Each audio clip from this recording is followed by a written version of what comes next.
Ministerio El Sembrador presenta Semillas de Sabiduría, un mensaje de instrucción y bendición.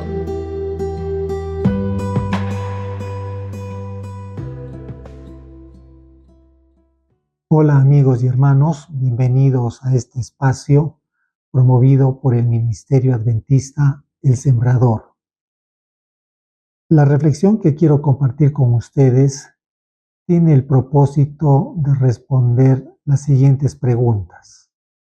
Primero, ¿en qué consistió el acto de desobediencia de Adán y Eva a la luz de las Escrituras? 2. ¿Qué medios usó Dios para salvar al ser humano? Esta pregunta nos lleva a tener que considerar en nuestra reflexión dos puntos: lo que es la justificación y la santificación. ¿Cómo define la palabra estos dos puntos de verdad? Tercero, la Biblia dice que para que el hombre pueda ser salvo es esencial que crea en Jesucristo. ¿Qué significa creer en Jesucristo según la Biblia? Vamos a dejar que la Escritura nos responda, nos dé las respuestas a estas preguntas. Para eso vamos a ir a Génesis capítulo 2, versículo 15 al 17. Dice así: Tomó pues Jehová Dios al hombre y lo puso en el huerto de Edén, para que lo labrara y lo guardase. Y mandó Jehová Dios al hombre diciendo: De todo árbol del huerto podrás comer, mas del árbol de la ciencia del bien y del mal no comerás, porque el día que de él comieres, ciertamente morirás. Aquí la palabra nos recuerda el momento cuando Dios estaba con el hombre en Edén. Fue en ese momento cuando Adán recibió palabra de Dios, recibió mandamiento del Señor. Dios le había dicho que no debía tocar ni comer del árbol del conocimiento del bien y del mal. Ese era el mandamiento que Dios le había dado a Adán, y el Señor esperaba que el hombre obedeciera esa palabra. En el capítulo 3 de Génesis encontramos una historia triste, porque ahí vemos que el hombre, tanto Adán como Eva, terminaron haciendo de forma contraria a lo que Dios les había dicho. Después de haber comido el fruto prohibido, dice la palabra que el Señor vino a donde ellos se encontraban, y el Señor, llamándole, le dijo: ¿Dónde estás tú? Y Adán, dice la palabra, que respondió del siguiente modo: Oí tu voz en el huerto y tuve miedo, porque estaba desnudo y me escondí. Y Dios le dijo: ¿Quién te enseñó que estabas desnudo? ¿Has comido del árbol de que yo te mandé no comieses? El hombre hizo lo que Dios le había prohibido, comió del fruto. Y dice la palabra que después de haberlo comido, sintió miedo y se escondió de la presencia de Dios. Se nota claramente por las Escrituras que lo que el hombre hizo fue desobedecer la voluntad de Dios, desacatar su palabra. El acto de desobediencia del hombre en el principio consistió en que desacató la palabra de Dios. El apóstol San Juan, en su primera epístola, primera de Juan, capítulo 3, versículo 4, define este acto de desobediencia, este desacato a la palabra de Dios por parte de Adán de la siguiente manera: todo aquel que comete pecado infringe también la ley, pues el pecado es infracción de la ley. El apóstol San Juan nos dice que desobedecer, desacatar la palabra de Dios, constituye pecado. Y lo que hizo Adán fue justamente eso, ¿no? Desacatar, desobedecer la palabra de Dios. Eso la Biblia lo llama pecado. Adán lleva al pecar, al desacatar la palabra de Dios, trajeron sobre sí consecuencias terribles. Y vamos a considerar dos consecuencias que su pecado les trajo. Para eso vamos a ir a Romanos, capítulo 6, versículo 23. La palabra nos dice así. Voy a leer la primera parte del versículo, que es lo que nos interesa. Romanos 6, 23 dice: porque la paga del pecado es muerte. La ley de Dios dice que todo aquel que peca debe morir. Adán y Eva, al haber desacatado la ley de Dios, al haberla desobedecido, contrajeron una responsabilidad penal. Ahora el ser humano debía pagar por su culpa con la muerte. No había quien pudiera ayudar a Adán. No había nadie que pudiera hacer algo por él. Ninguna inteligencia podía solucionarle su problema. Ni él mismo podía salir de este problema. El ser humano estaba condenado a la muerte. Otra consecuencia que Adán y Eva les trajo su pecado es lo que se encuentra en Romanos capítulo 8, versículo 7. La palabra dice así: por cuanto los designios de la carne son enemistad contra Dios, porque no se sujetan a la ley de Dios, ni tampoco pueden. Adán y Eva, al desobedecer, malograron su naturaleza. Dice la Escritura que su naturaleza se degradó, se volvió pecaminosa. Por eso dice la palabra que a partir de ese momento el hombre entró en enemistad contra Dios.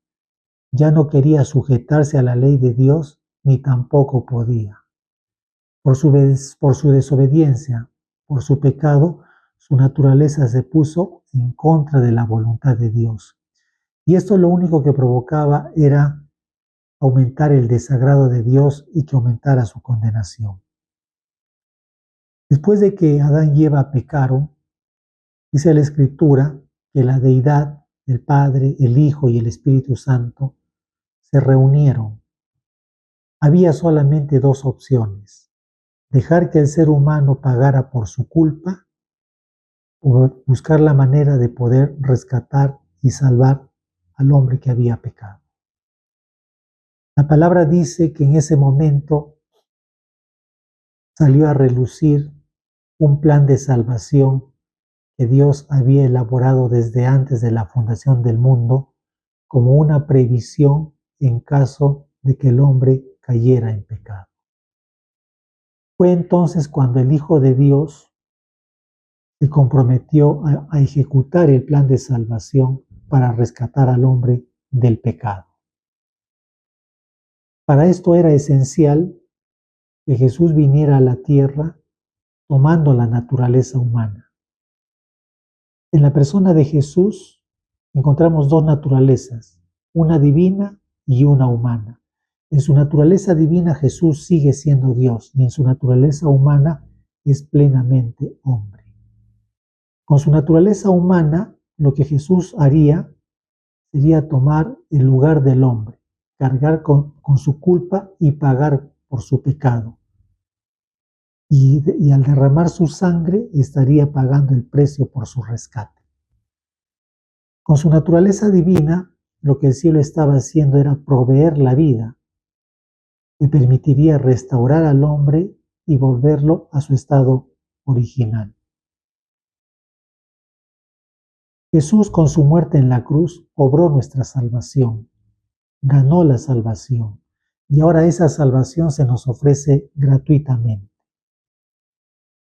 Para que esa salvación pueda beneficiarlos, es necesario hacerla efectiva en nuestra vida. ¿Y de qué forma la hacemos efectiva? El libro de Hechos, capítulo 16, de Hechos, versículo 30 y 31, nos dice lo siguiente. Ellos dijeron, cree en el Señor Jesucristo y serás salvo tú y tu casa. La palabra de Dios nos llama a creer en Jesucristo. Y es que cuando el ser humano cree en Jesucristo, esa salvación obrada por Cristo en la cruz se hace efectiva en la vida de la persona. ¿Qué significa creer en Jesucristo según la Biblia? Creer en Jesucristo significa lo siguiente. Primeramente, reconocer a Jesús. Reconocer que Él es nuestro Salvador, que Él tiene la suficiencia y el poder para salvarnos, porque no hay otro nombre bajo el cielo dado a los hombres en que podamos ser salvos. Creer en Jesucristo también significa reconocer el pecado. El pecado es un intruso. El pecado no tiene justificación, es algo maligno que deshonra a Dios, daña al prójimo y nos destruye a nosotros. Es esencial reconocerse a sí mismo pecador. Reconocernos como pecadores significa creer en Jesús. Arrepentimiento también nos menciona la palabra. El arrepentimiento es esencial. Significa sentir dolor por haber pecado contra Dios. El arrepentimiento es cambio de pensamiento, cambio de dirección. La palabra también nos llama a la confesión, a confesar el pecado. La palabra dice que si confesamos nuestros pecados, el Señor es fiel y justo para perdonar nuestros pecados y limpiarnos de toda maldad. Y luego decidir vivir la vida nueva. Todos estos puntos significan creer en Jesús. Y una persona que cree en Jesús va a recibir la respuesta divina, que es el acto del perdón por parte de Dios. A esta experiencia la Biblia llama justificación por la fe, Romanos capítulo 5, versículo 1. La experiencia de la conversión, de la justificación por la fe, no cambia nuestro interior, pero sí cambia la evaluación que Dios tiene acerca de nosotros. Pues recordemos que después de la conversión, esa naturaleza caída aún nos sigue acompañando y busca querer manifestarse. Pero es la justificación por la fe la que nos habilita para pasar a la experiencia de la santificación. Primera de Tesalonicenses 4:7 nos dice que Dios no nos ha llamado a inmundicia, sino a santificación. ¿Y qué significa experimentar la santificación en nuestra vida? Significa que hemos de permitirle a Dios que a través de su Santo Espíritu nos transforme. Y nosotros hemos de colaborar con Dios, permitiendo que el Señor elimine de nosotros esas tendencias pecaminosas, esa inclinación al mal, hasta que Cristo sea formado en nosotros y podamos ser elevados al estado de pureza y santidad que había en la vida de nuestro Señor Jesús. La justificación por la fe es lo que Dios ha hecho por nosotros en la cruz. La santificación es lo que el Señor quiere hacer en nosotros. Por lo tanto, el Señor nos dice en Juan capítulo 3, versículo 16, porque de tal manera amó Dios al mundo, que ha dado a su Hijo unigénito, para que todo aquel que en Él cree no se pierda, mas tenga vida eterna. El Señor nos llama a creer en Él, y es que creyendo en Él es como podemos obtener la vida eterna. Hoy hemos aprendido o hemos recordado que el acto de desobediencia de Adán y Eva consistió en desobedecer y desacatar la palabra de Dios. A eso la Biblia llama pecado. Hemos visto también que el pecado trajo consecuencias sobre Adán y Eva, y esas consecuencias nos alcanzan también a nosotros por cuanto todos hemos pecado. Una consecuencia de la cual nos habla la Biblia es que el hombre al pecar contrajo una responsabilidad penal. Por su pecado debía morir.